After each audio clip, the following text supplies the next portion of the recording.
आज की वीडियो में हम लोग देखने वाले हैं dress up my darling season 2 का 5th एपिसोड। तो चलिए अब कहानी को शुरू करते हैं। कहानी कंटिन्यू होती है लास्ट एपिसोड से, जहाँ पर गोजो ने अपने ड्रेस को परफेक्टली ड्रॉ कर लिया था और उसे बनाने के लिए सारे मटेरियल को भी लेकर आ गया था। और फिर वो अपने ड्राइंग को अपने दादाजी को दिखाता है, जहाँ पर उसके दादाजी ये देखते हुए कहते हैं कि ये तो तुमने हीना डॉल जैसा बना रहे हो। तो ये चीज सुनकर कीतागावा को समझ में नहीं आता, तो गोजो से समझाता है कि हीना डॉल को बनाने के लिए 10 से 12 लोग चाहिए और उसे बनाने में भी 10 से 12 दिन चले जाते हैं। फिर ये चीज सुनकर कीतागावा काफी हैरान होती है और फिर ये लोग इसी तरीके से बातचीत कर रहे रहते हैं। लेकिन जब कीतागावा थोड़ा और खाने के लिए चावल लेने जाती है, तभी वो उन दोनों के बीच की बातचीत सुनती है, जहाँ पर उसके दादाजी उससे कह रहे रहते हैं कि अगर तुम्हें फेस्टिवल में ज्यादा टाइम लगेगा तो मैं घर के काम में तुम्हारी मदद कर दूंगा। तो गोजो ने सिंपली मना कर देता है, ये कहते हुए कि अगर आप ऐसा करेंगे तो आपका पेट का दर्द और भी ज्यादा बढ़ जाएगा। तो ये चीज सुनकर कीतागावा को यहाँ पे एक छोटा सा आइडिया आता है। और फिर अगले दिन जब गोजो जल्दी से स्कूल पहुंचकर कीतागावा का ड्रेस बना रहा रहता है,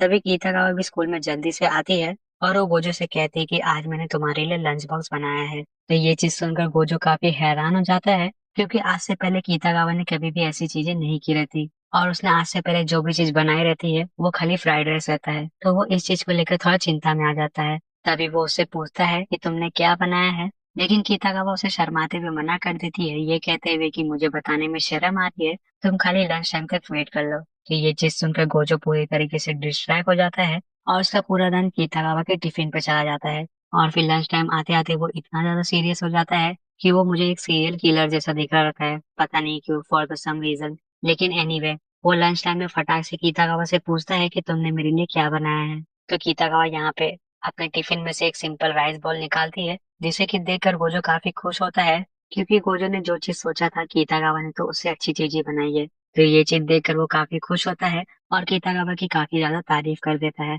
तो अपनी तारीफ सुनकर कीतागावा इतनी ज्यादा खुश हो जाती है और वो गोजो से कह देती है कि तुम चिंता मत करो, मैं तुम्हारे लिए अगले दिन भी बना कर लेकर आऊंगी। और फिर यही सिलसिला 4-5 दिनों तक चलता रहता है, जहाँ पर कीतागावा एक दिन फेस्टिवल के रूल को पढ़ती है, जहाँ पर उसे पता लगता है कि उसे परफॉर्म करने के लिए खाली 1 मिनट ही मिलेगा। तो ये चीज पढ़कर वो काफी ज्यादा नाराज रहती है और वो अपने दोस्तों को लेकर इसी बारे में बात करी रहती है। लेकिन तभी यहाँ पे रेन शर्मा को लेकर बात निकलती है, जहाँ पर वो लोग बात करते हुए इतना ज्यादा डीपली चले जाते हैं कि गोजो उन सभी लोगों की बात सुनकर काफी ज्यादा हैरान हो रहा रहता है। तभी यहाँ पे एक लंच बॉक्स को लेकर बात उठती है, जिसे कि सुनकर गोजो सारी बात समझ जाता है और उसे तब पता लगता है कि लंच बॉक्स का सीन इतना ज्यादा इंपॉर्टेंट क्यों है। तो गोजो को उनकी बात समझता हुआ देखकर वो लोग काफी ज्यादा इम्प्रेस हो जाते हैं और ये चीज देखकर गोजो काफी ज्यादा घबरा जाता है। तभी वो सारी लड़कियां मिलकर गोजो के साथ बातचीत करने लगते हैं और यहाँ पे कीतागावा उसके साथ फ्लर्ट करना शुरू कर देती है और वो रेन समा की एक्टिंग करने लग जाती है। तो ये चीज देखकर गोजो काफी घबराता है,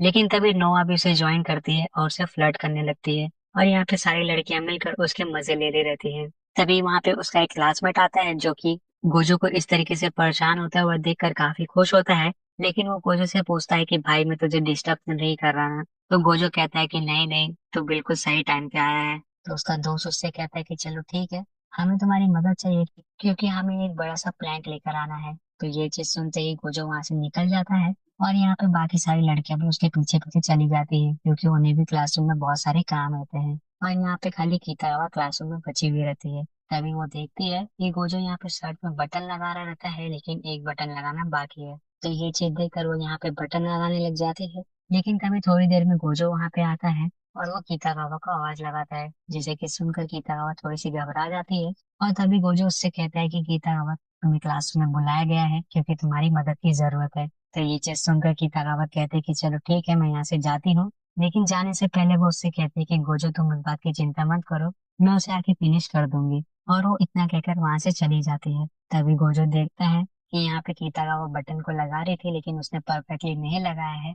लेकिन उसे कोशिश करता हुआ देखकर गोजो को काफी अच्छा लगता है। और फिर इसी तरीके से सीन थोड़ा और आगे बढ़ता है, जहाँ पर गोजो इस चीज को लेकर थोड़ा एनालाइज कर रहा रहता है कि कीतागावा जब ड्रेस को पहनेगी तो उसे लड़कों वाली हरकतें भी करनी पड़ेंगी, और वो इस चीज को लेकर यहाँ पे थोड़ा सा चिंता में भी रहता है। लेकिन अगले दिन जब कीतागावा ड्रेस को पहनने वाली रहती है, तो वो उससे पहले इस चीज को पहनती है ताकि वो अपनी फिगर को अच्छी तरीके से कंट्रोल कर पाए। लेकिन उस चीज को पहनने के बाद जब कीतागावा ड्रेस को पहनती है, तो वो एक्चुअल में काफी अच्छी दिख रही रहती है और यहाँ पे सभी लोग उसकी तारीफ करते हैं, और गोजो की भी। लेकिन तभी गोजो यहाँ पे नोटिस करता है कि ड्रेस में एक छोटा सा फॉल्ट है और वो सभी लोगों को बताता है। तो ये चीज देखकर सभी लोग कहते हैं कि हाँ, लेकिन इस चीज से तो कोई भी फर्क नहीं पड़ता। लेकिन गोजो उन सबको समझाता है कि देखो, अगर ड्रेस का लेंथ थोड़ा सा भी छोटा बड़ा रहता है तो हमें उस तरीके का लुक नहीं मिलता जिस तरीके से हमें चाहिए। तो ये चीज देखकर सभी लोग उसकी बात पे एग्री करते हैं। तभी गोजो कहता है कि हाँ, मुझे इस ड्रेस को अच्छी तरीके से वापस से बनाना पड़ेगा। तो ये चीज सुनकर सभी लोग थोड़े से हैरान हो जाते हैं।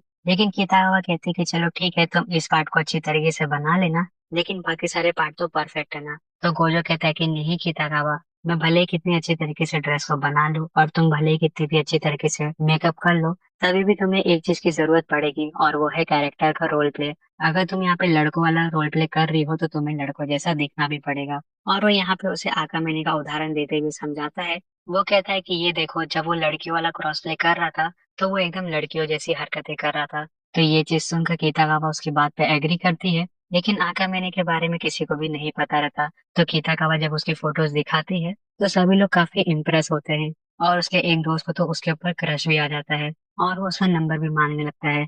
लेकिन कीतागावा कहते कि हाँ जरूर, मैं तुम्हें उसका नंबर देती हूँ, लेकिन वो तो एक लड़का है। तो ये चीज सुनते ही उसका दिल टूट जाता है और वो शांति से जाके बैठ जाता है। तभी गोजो को यहाँ पे रियलाइज होता है कि अगर कोई कीतागावा की मदद कर सकता है तो यही बंदा है, क्योंकि इसने भी एक क्रॉस प्ले किया था लड़कियों वाला, लेकिन ये अपने लड़कों वाले कैरेक्टर से बाहर नहीं आ पाया था। तो वो इसी चीज को ध्यान में रखते हुए उसके पास जाकर उसकी मदद मांगता है, जहाँ पर वो कीतागावा की मदद करने के लिए तैयार भी हो जाता है। और वो उसे अच्छी तरीके से बताता है कि उसे किस तरीके से खड़ा होना है और बॉडी का पोजीशन लेना है, जहाँ पर कीतागावा उसे फॉलो करती है और वो एक्चुअल में एक लड़के जैसा दिखने भी लगती है। लेकिन तभी यहाँ पे उनके दो और क्लासमेट आते हैं जिनका की नाम रहता है कोगा और मुरागामी, जो कि उनसे मिलने के लिए आए हुए रहते हैं। लेकिन एक्चुअल में उनमें से खाली एक ही बंदा उनसे मिलने आया रहता है और दूसरा बंदा खाली सूट को देखने के लिए आया हुआ रहता है। और यहाँ पे उसे काफी ज्यादा शर्म आ रही रहती है, क्योंकि उसे ये चीज नहीं पसंद कि सभी लोग उसे इस तरीके से जज करे कि वो लड़कियों वाला शो देखता है या फिर जिसमें फीमेल कैरेक्टर बहुत ही ज्यादा रहती हैं। तो ये चीज सुनकर गोजो अचानक से ये कह देता है कि नहीं, ऐसी कोई भी बात नहीं है, तुम्हें कोई भी जज नहीं करता, वो तुम्हारी पसंद है। तो ये चीज सुनकर सभी लोग हैरान हो जाते हैं और गोजो भी यहाँ पे हैरान हो जाता है, क्योंकि उसने पहली बार ऐसी कोई बात बोली रहती है। लेकिन ये चीज सुनकर मुरागामी को काफी हिम्मत मिलती है। तो वो गोजो से कह देता है कि छोड़ो, जाने दो, मुझे यहाँ पे ड्रेस को देखना है, बस मैं इसीलिए यहाँ पे आया हूँ और मैं उसका फोटो भी लेना चाहता हूँ। तो गोजो उससे कहता है कि हाँ जरूर, और वो कीतागावा से कहता है कि कीतागावा तुम यहाँ पे खड़ी हो जाओ। तो कीतागावा वापस से अपना पोज लेके यहाँ पे खड़ी हो जाती है। तभी मुरागामी उसका फोटो तो लेता है, लेकिन उसके फेस को स्किप कर देता है। तो ये चीज देखकर कीतागावा को काफी बुरा लगता है और वो उसके साथ झगड़ा करने लगती है, ये कहते हुए कि मेरे फेस को स्किप मत करो। और वो उसे वापस से फोटो लेने के लिए कहती है। तो मुरागामी उसका वापस से फोटो लेता है और यहाँ पे ये लोग इसी तरीके से बातचीत करते रहते हैं। और यहाँ पे उन सभी लोगों को बातचीत करते हुए देखकर गोजो को काफी अच्छा लगता है, क्योंकि वो सभी लोग मिलकर गोजो की ड्रेस को ही लेकर यहाँ पे बातें कर रहे रहते हैं और उसकी काफी ज्यादा तारीफ कर रहे रहते हैं। और यहाँ पे ये वाला एपिसोड फाइनली खत्म हो जाता है।